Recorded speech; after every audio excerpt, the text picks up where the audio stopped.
तो बहुत ही important question है ये। तो आइए जानते हैं कैसे सॉल्व करेंगे। तो यहाँ पे देख सकते हैं टेबल ऑफ ऑब्जर्व वैल्यू। अगर इस प्रकार का टेबल दिया हो तो उसको कैसे सॉल्व करेंगे वो आज सीखने वाले हैं। तो देरी ना करते हुए चलिए जानते हैं। तो यहाँ पे टेबल ऑफ ऑब्जर्व वैल्यू है। क्वालिफिकेशन दिया हुआ है मिडिल स्कूल का, high school, bachelor, master, PhD और टोटल दिया हुआ है यहाँ पे। और यहाँ पे मैरिटल स्टेटस दिया हुआ है, neighbour married, married, divorce, window, total. ठीक है, तो ये आपको टेबल में दिया हुआ है। सो टेबल का कोई किसी तरह का भी क्वेश्चन आपको काई स्क्वायर टेस्ट में आएगा तो वो कैसे सॉल्व करेंगे इस वीडियो में आप पूरा जान जाएंगे। तो अगर वीडियो अच्छा लगेगा तो लाइक, कमेंट, सब्सक्राइब कर देना। तो यहाँ पे क्वालिफिकेशन जो middle school, high school, bachelor, master, PhD है वो क्वालिफिकेशन के सट्टा कुछ भी दे सकता है। ठीक है, एक दो देगा, एक क्वालिफिकेशन है, एक मैरिटल स्टेटस है। यहाँ पे दे सकता था नंबर ऑफ वर्कर, एज दे सकता था। यहाँ पे क्वेश्चन किसी तरह का भी आ सकता है। सो याद रखना है किसी तरह का भी टेबल आए तो उसको काई स्क्वायर टेस्ट से कैसे सॉल्व करेंगे। तो चलिए जानते हैं। तो सॉल्यूशन करने से पहले यहाँ पे देख सकते हैं ये क्वेश्चन है। नेबर मैरिड मिडिल स्कूल में 18, नेबर मैरिड हाई स्कूल में 36, नेबर मैरिड बैचलर किया हुआ है 21, उसी तरह से नेबर मैरिड 9, इसी तरह से ये सब क्वेश्चन है। तो इस क्वेश्चन को सॉल्व करने से पहले हम लोग क्या करेंगे, स्टेप वाइज जाएंगे सॉल्यूशन करने से पहले। तो पहला लिखेंगे नल हाइपोथेसिस। नल हाइपोथेसिस का मतलब होता है यहाँ पे क्वेश्चन में क्या है, एक क्वालिफिकेशन है, एक मैरिटल स्टेटस है। ठीक है, तो नल हाइपोथेसिस क्या बोलता है, ये दोनों के बीच में कुछ भी रिलेशन नहीं है। दोनों के बीच में क्या है, कुछ भी रिलेशन नहीं है। तो वही लिख देंगे यहाँ पे, there is no relation between the marital status and educational qualification. So ये आपको हमेशा याद ही रखना है। ये लाइन कंठ भी कर ले, याद कर ले, ये हमेशा लिखना होता है, there is no relation between the. इसके बाद ये जो सेंटेंस है यहाँ पे जो गिवन होगा क्वेश्चन में उसी तरह से लिख देना है, क्वालिफिकेशन एंड मैरिटल स्टेटस के बीच में कोई भी रिलेशन नहीं है। तो यहाँ पे जो क्वेश्चन आपके क्वेश्चन में दिया होगा वो यहाँ पे लिख दीजिएगा। दूसरा स्टेप में लिखना होता है अल्टरनेट हाइपोथेसिस। इसका मतलब क्या है, ये जो मैरिटल स्टेटस और एजुकेशनल क्वालिफिकेशन था इसके पास कुछ ना कुछ रिलेशन होगा। तो ये दोनों जो है इसके बीच कुछ रिलेशन है तो उसको बोलते हैं अल्टरनेट हाइपोथेसिस। तो वही लैंग्वेज में लिख देंगे, there is a significant relation between marital status and education qualification. ठीक है, अगर यहाँ पे स्टूडेंट दिया होता, ठीक है, क्वालिफिकेशन स्टूडेंट दिया होता तो there is significant relation between student and qualification of student लिख सकते थे अल्टरनेट हाइपोथेसिस में। और नल हाइपोथेसिस में लिखते हैं there is no relation between the student and qualification. ठीक है, इस तरह से लिख सकते थे अगर वैसा क्वेश्चन आया तो ये क्वेश्चन को देख रहे हैं तो इस क्वेश्चन में कहीं पे सिग्निफिकेंस लेवल नहीं दिया हुआ है। सो सिग्निफिकेंस लेवल अगर क्वेश्चन में दिया होगा तो सिग्निफिकेंस लेवल वही लेंगे स्टेप 3 में, ये स्टेप 3 है। और नहीं दिया हुआ है तो सिग्निफिकेंस लेवल हम अल्फ़ा मान लेंगे 5%। 5% का मतलब होता है 0.05। 5/100 करेंगे तो कितना आ जाएगा, 0.05।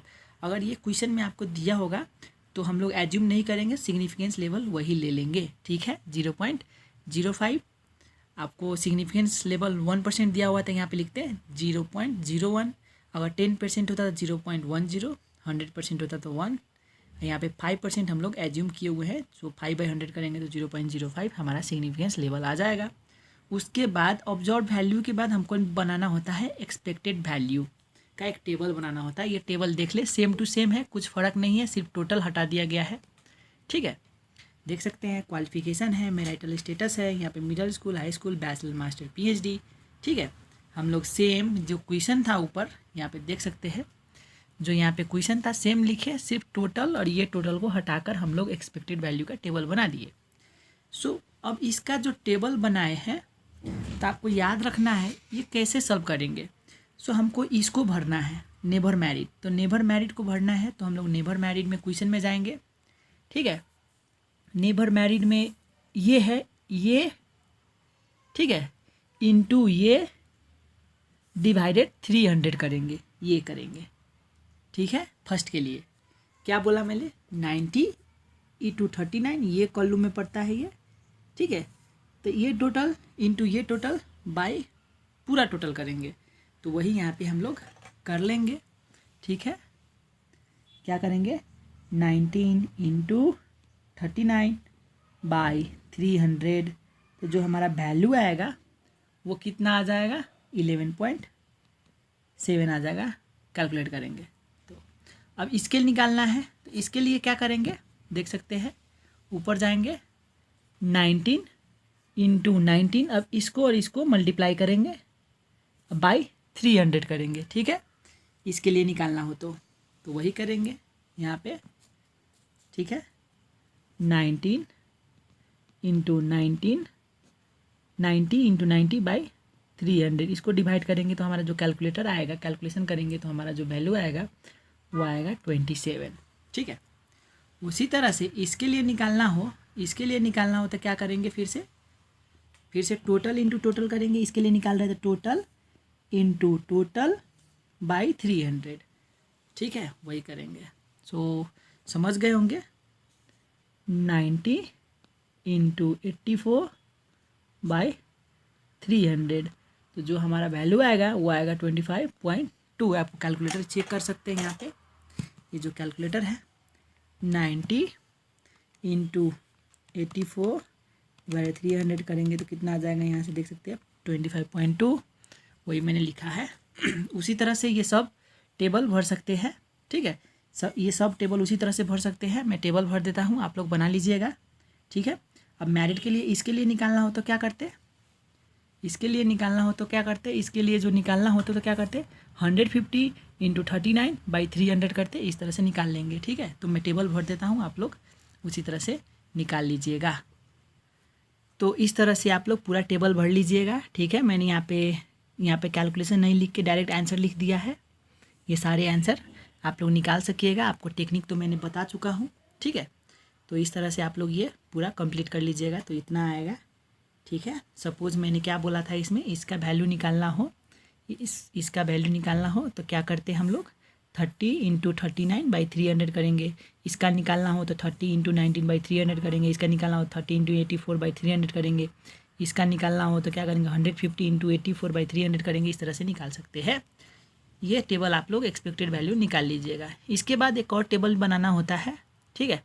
तो स्टेप 5 में एक और टेबल बनाएंगे इसके बाद से। तो एक टेबल बनाएंगे इस तरह का, तो यहाँ पे देख सकते हैं कैलकुलेशन फॉर काई स्क्वायर। तो ये जो है अब काई स्क्वायर का कैलकुलेशन बनाएंगे, ठीक है, इस तरह से।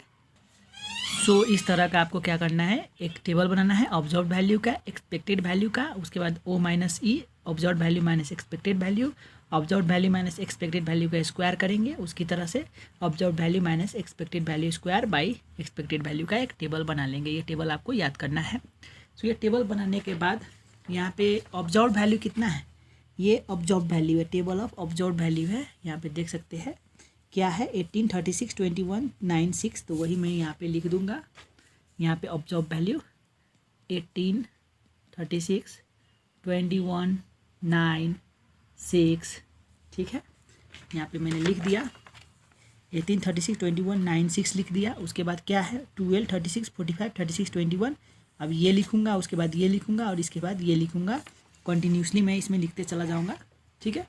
तो वही मैं लिख देता हूँ, ठीक है। आप लोग उसी तरह से कर लीजिएगा। 6 के बाद क्या था 12 था, 36 था, 45, 36, 21 था, ठीक है।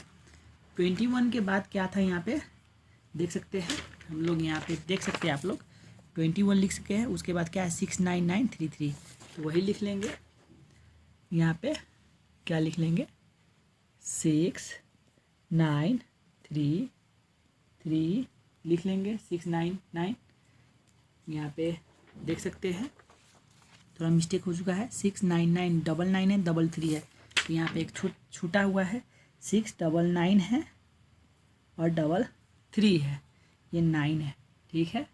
उसके बाद क्या है यहाँ पे देख सकते हैं 39963 है, वही लिख लेंगे 39963। इस तरह से हम लोग कंप्लीट कर लेंगे ऑब्जर्व वैल्यू को।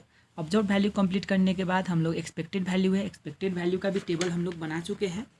तो ये भी हम लोग सीरियली लिख लेंगे 11.7, 27, 25.2, 16.2, 9.9, 19.5, 45, 42, 27, 16.5, 3.9, 9, 8.4, 5.4, 3.3, 3.99, 8.4, 5.4, 3.3 यहाँ पे लिख देंगे इस एक्सपेक्टेड वैल्यू में। तो चलिए हम लोग लिख लेते हैं यहाँ पे 11.7, 27, 25.2, उसी तरह से यहाँ पे क्या है 16.2, उसके बाद 9.9, उसके बाद क्या है 19.5, 45, 42, 27, 16.5, 3.9, 3.9 के बाद क्या है यहाँ पे 3.9 के बाद है 9, 8.4, 5.4, 3.3,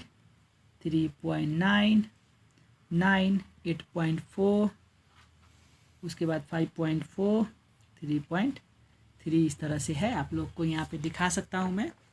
यहाँ पे मैंने क्या किया, ये लिखा, इसके बाद ये लिख दिया मैंने। यहाँ पे टोटल आ गया आपका ऑब्जर्व वैल्यू, एक्सपेक्टेड वैल्यू आ चुका है। ठीक है, इस तरह से आप लोग लिख लीजिएगा।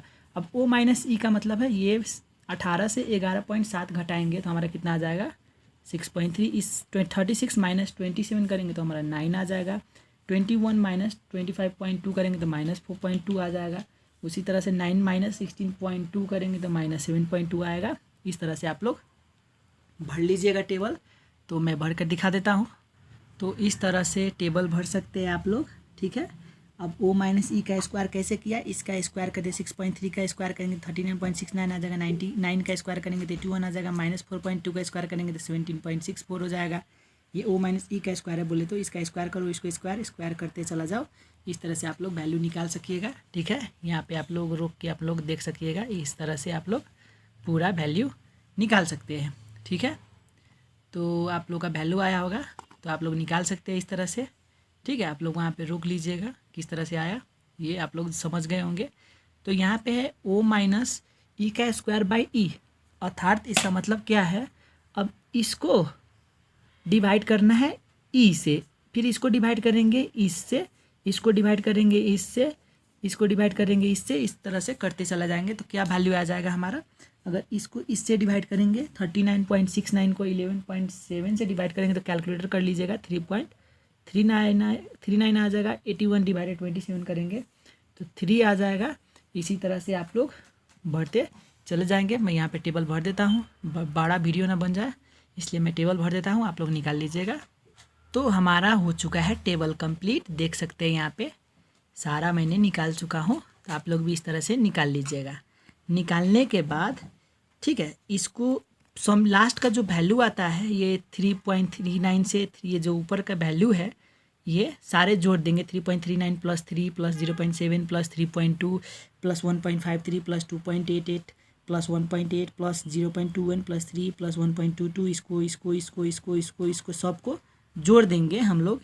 तो इस क्या आ जाएगा हमारा समेसन O माइनस ई का स्क्वायर आ जाएगा बाई ई, कितना आ जाएगा, सारे को जोड़ देंगे तो हमारा जो वैल्यू आएगा 23.52 आ जाएगा। इस लास्ट का जो टेबल है, ये जो टेबल आया हुआ है लास्ट का वैल्यू सब जोड़ देंगे तो हमारा आएगा 23.252।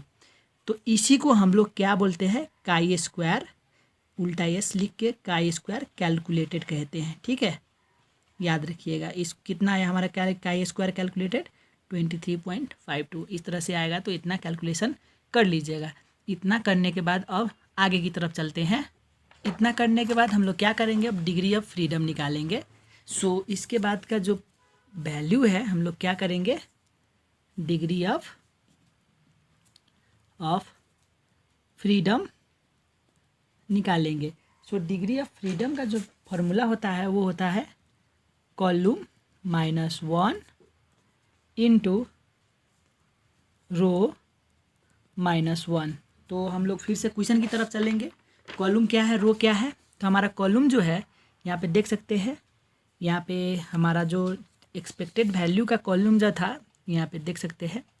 कॉलम कितना है 1 2 3 4 5 कॉलम है। रो कितना है, never married 1, married 2, divorce 3, window 4। 4 रो है, 5 कॉलम है, इसको कॉलम बोलते हैं। 1 2 3 4 5। अगर 6 कॉलम होते तो 6 लिखते। यहाँ पे रो कितना है, 1 2 3 4।